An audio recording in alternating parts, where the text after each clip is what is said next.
What is interrupt? One of the most important coding principle in microcontrollers world is interrupt. As you probably already know, the controller reads the program line by line, so if you want to check on a certain event without interrupt, you will need to use if. And if this event is important and backslash or short that can happen regardless of the position in the code, you will need to put the if in every line to avoid a situation that the event has occurred and the microcontroller didn't check it with if. Here is a bad example of not using interrupt, aka polling, for a special event. The controller will rapidly do the following. Start with the first part of code. Check if the event has occurred, if so, we'll do stuff. Continue to the rest of the code with parts B to D. If the event has occurred in between part C and D, the microcontroller would not do stuff, and it may be critical in some cases. Here is a good example of not using interrupt for a special event. The controller will rapidly do the following. Start with checking if the event occurred, if so, we'll do stuff. Do the first line of the code. Check if the event occurred, if so, we'll do stuff. Do the second line of the code. Check if the event occurred, if so, we'll do stuff.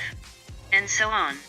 Still not recommended from timing reasons, due to the fact that the event can start and end during the time that the controller is operating the command. The controller can still miss the super important event.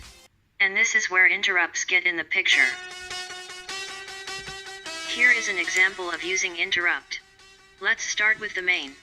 First we will set all the relevant settings to the code, such as tries, ansel, etc., in PIC microcontrollers, or pin mode in such an Arduino microcontroller.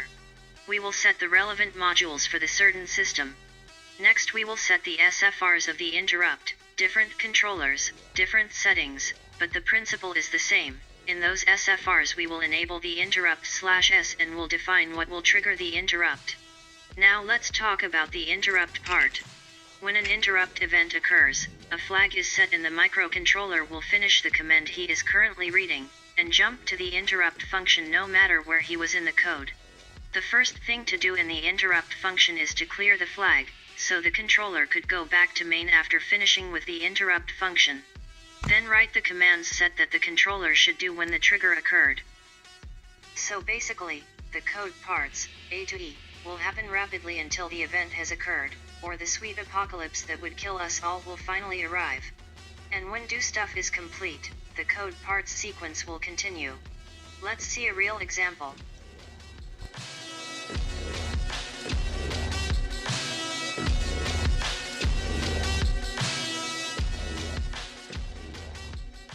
First thing first, setting the int we will use, starting x at 0.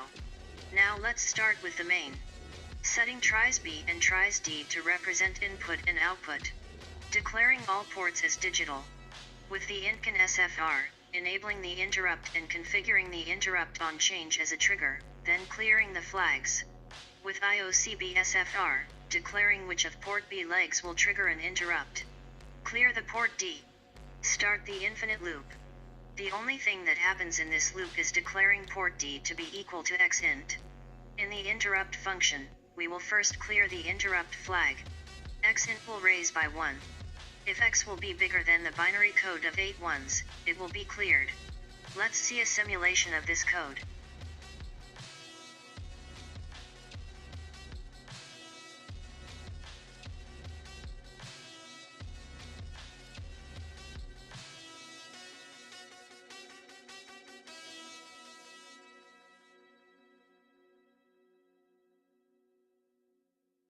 Please subscribe.